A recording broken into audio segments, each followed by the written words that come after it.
আসসালামু আলাইকুম আন্টি, ভালো আছেন আপনি? আচ্ছা আন্টি, যে আপনারা নৌকায় বসবাস করতেছেন, আপনাদের লাইফ হিস্টোরি মানে জীবনের কাহিনীগুলো আমাকে একটু বলবেন, শেয়ার করবেন আমাদের সাথে, যে কিভাবে কি সংসার চলতেছে, আপনাদের কাজ কাম কি করতেছেন। মনে করেন আমরা সারাদিন নৌকায় থাকতেছি, বাপ মারা নৌকায় আছে, আমরা নৌকায় থাকতেছি, নৌকা থেকে পোলারা মাছ কাটে বাজারে, মাছ কাটে কাটা বিক্রি করে, আবার বড় বড় বসে তাহলে মাছ কাটে, আমি পশ্চিম মাল বিক্রি করি, কইরা বাচ্চা কাচ্চা পোলা বাচ্চা নিয়ে আমরা এই করে বসে আচ্ছা, আপনাদের পোলাপান গুলা কি লেখাপড়া করে না? লেখাপড়া করে কেউ করে কি করে না। এই নৌকায় কয়জন থাকেন আপনারা? এই নৌকায় ঠিক নাই, 7 জন 5 জন 6 জন 7 জন, নাতিন তিনটা আছে লগে, নাতিন আছে, আমাদের তো পোলা আছে, নাতিন আছে 4টা। এই নৌকায় ঘুমান কিভাবে আপনারা এতগুলো লোক? এই নৌকা মেয়ে ঘুমাই, আমরা কষ্ট কষ্ট থাকি, কি করবো, থাকতে পারবো আমাকে মাইসের জায়গায় ঘর তুলে ঘর বা ইয়ে বলে নিজ জায়গার সম্পদ নাই, কিচ্ছু নাই, আমরা অনেক কষ্টে আছি।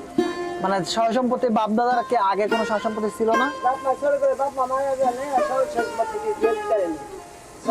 আপনাদের আগের বাসাগুলো কোন জায়গায় ছিল? গ্রামে? আমাকে বাসায় যাবে, আমরা এখানে যাবে। আপনারা কি আসলে মানে মানুষ অনেকে বলে যে আপনারা বাইদানির কাজ করেন? আমরা বাইরে কাজ করি না, বাইরে একটা, আমরা পৃথিবী কি করি, পশ্চিম মাল বিক্রি করি, ওরা মাছ কাটে, মাছ বিক্রি করে। আচ্ছা, তা আজকে কি রান্না করতেছেন? আজকে শুটকি রান্নাছি আর ডাল ভাত। শুটকি আর ডাল ভাত। এখানে কয়জন খাবে? বর্তমানে মানে 6 জন। আপনারা শুধু কাজ করেন নাকি আপনার হাজবেন্ড আছে, ওনারা কি করে? ওই মাছের কাম করে, কাপড় মেয়ের আছে, মেয়েরা কাপড় বিক্রি করে, ওই মেয়ে জমেরা মাছের কামি গাঙ্গুলকে পুরানো মাছই কাটে বেশি। আপনাদের বিয়ে হয় কি রকম ভাবে? বিয়ে আপনার বিয়ে হয় কেন? হেমগঙ্গ বিয়ে হয় না, আমি শুনছি যে যারা বাইদানি তারা নাকি আপনার এলাকায় যে মানে ভরণ পোষণটা আসলে স্বামী করে না, করে হলো মেয়েরা। এইটা হচ্ছে বলতে জাতে মেয়ে, আমি জাতে মেয়ে দিন, আমি বিয়ে আপনার কি বিয়ে কাজে বসে যান, এই যে খরচপাতি বোঝাই দেয়, কোন দেন লাগে, স্বামীর কোন দেন লাগে, এইভাবে বিয়ের সাথে হয়। আপনার যে বিয়ে আসলে আমি বিয়ে সাথে। তো আপনারা যে নৌকায় কেন থাকেন? অন্য জায়গায় তো জায়গা সম্পদ নাই, তো আমার আমি জায়গা সম্পদ নাই, আমরা নৌকায় থাকি, অনেক গরিব মানুষ কি করবো, একটু করে খাওয়ান তো লাগবে। এটা ঠিক আছে, এখন মনে করেন যে এই জায়গায় নৌকা রাখতেছেন, এই এলাকার লোক আপনাদেরকে তাড়াই দিল, তাহলে আবার কোন জায়গায় যাবেন? কোন জায়গায় নৌকা খেলে দিলে এমন করেন একটু ওদিক যেতে, ওদিক যেতে, জায়গা আছে, সাভার আছে, মিরপুর আছে, এই আত্মীয় আছে, আমি দেখতে পারি। যখন খেলা ড্যাম গো, সাভার আত্মীয় আছে, তারপরে যেতে পারি, মিরপুর আছে, ড্যামরা আছে, সেখানে জায়গায় গিয়ে বাসা করে খেতে পারি। ও আচ্ছা। আর দ্বিতীয়ত যে কথা হয়েছে যে আপনারা তো তাহলে রাস্তাঘাটে যে মানুষের করির জিনিসপত্র, থালা বাসন গুলা বিক্রি করে, ওইগুলো আপনারা করেন না? না, থালা বেশি বিক্রি আমগো জাতে মধ্যে বাসন তেল বেছে, এই হাতের চুরি দেয়, কসমেটিক, চুনো, পাউডার, লিপস্টিক, এগুলো আমগো সব মধ্যে বেশি। আর কইছেন যে অন্য সিঙ্গা মিঙ্গা লাগাইবো, ওই সিঙ্গা জাতি আলাদা, গাটিলে ঘুরে, উত্তর জিলে ঘুরে, জাদুটোলা করে, ওই জাতি আলাদা, আমার জাতি আলাদা। ও, আপনাদের মধ্যে কি ধর্ম কোনো কিছু আছে?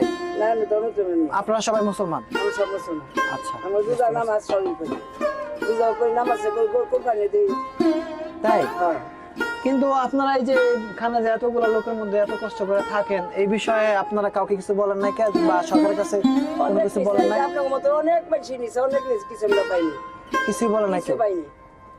এক সবাইতে যা একটা ডিম লইতো, ডিম এনে বাটিতে নৌকা নৌকা দিয়ে গেছে, অনেক ডিমও আহে না। ও, আগে আপনাদের মাঝে মধ্যে খাবার দিয়ে যেত? খাবারতে ডিম, খালি ডিমে তোকে হাঁটিচ্ছে, আর কোনো কিছু খান নেই। আর এই যে জিনিসপত্রের যে দাম টাম, এগুলোর ব্যাপারে আপনারা বলেন, কারণ আপনারা তো ইনকাম খুব একটা বেশি না। ইনকাম যেমন করে 2টা আনলে 3টা খরচা আছে, একটু কষ্ট। আজকাল আমার ঘর শুনতে লাগতেছে 500 টাকা, আচ্ছা কামে গেছে যে আনছে 200 টাকা, মানে 200 টাকা কিছু হয় না, কোনো মতন ডাল ভাত করে খায় জীবন বাঁচে। তারপরও আপনারা এই যে সন্তান টন্তানা যা আছে, বাচ্চা টাচ্চা, ওরা যদি ভর্তি হতে চায় কোথাও, যদি গেলে পরে অনেক শিক্ষা প্রতিষ্ঠানে বলে ফ্যামিলি ব্যাকগ্রাউন্ড কি, তখন আপনারা কি পরিচয় দেন? বুঝলাম না কথাটা। কথাটা হলো আপনার একটা বাচ্চারা নিয়ে স্কুলে ভর্তি করাই দিবেন, এখন সেই ক্ষেত্রে যদি ওনারা বা শিক্ষা প্রতিষ্ঠান থেকে যদি বলে যে আপনাদের ফ্যামিলি ব্যাকগ্রাউন্ড বলতে আপনারা কি করেন বা আপনাদের জাত কি, সেই ক্ষেত্রে আপনারা কি বলেন? এইগুলি কই আর কি আপনারা যে বাইদা এটা বলেন, বাইদা না, সান্দাপাড়া, সান্দাপাড়া, সান্দাপাড়া, তখন ওরা কি ভর্তি করে? ভর্তি করে অবশ্যই।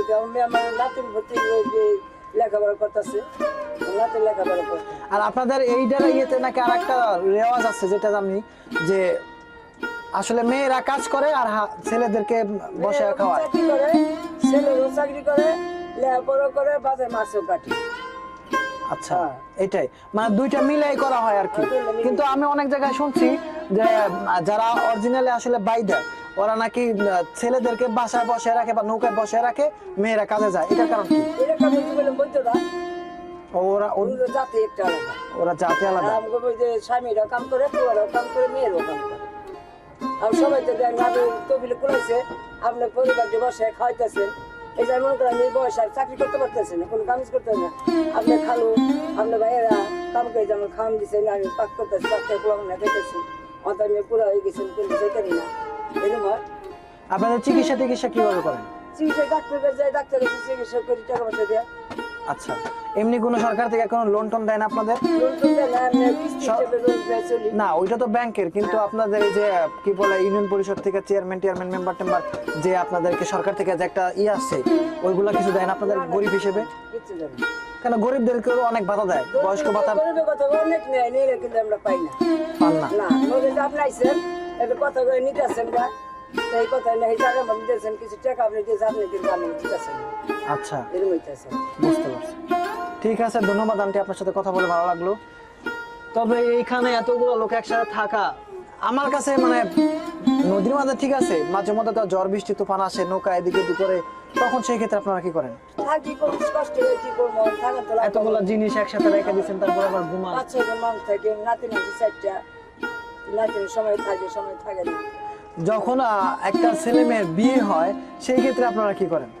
বিয়েলে মনে করেন জামাই যে বাইলে হেনে বসে রাখি, রাতে ঘুমায় কই? রাতে হেনে ঘুমাইবো সবার সাথেই? সবার সাথে ঘুমাইবো। যে আলাদা যদি বাসা থাকে, আলাদা পোলা ভাড়া থাকে, স্বামী করতে গেলে একদিন বিয়ের দিন মনে করেন রবে যাই, তাহলে আলাদা গরম থাকলে তাকে লগে দিয়ে ঘুমাইতে। আচ্ছা, আর একটা কথা বলি, যেমন আজকে একটা ছেলে মেয়ের বিয়ে হয়েছে আপনাদের মধ্যেই, তো ওদের তো বাসর রাত, বুঝতে পারছেন? তো সেই ক্ষেত্রে এতগুলো লোকের মধ্যে ঘুমাবে কই? আপনাদের নৌকা একটাই। এই যে আলাদা করে ঘর ভাড়া করে থাকলে মেয়ের বাসা আলাদা আছে, পোলার বাসা আলাদা আছে, তার কাছে কই বাবা তার ঘুমাইতে দাও।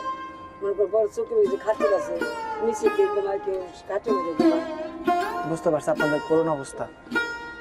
ঠিক আছে, ধন্যবাদ, ভালো থাকবেন আন্টি, আসসালামু আলাইকুম।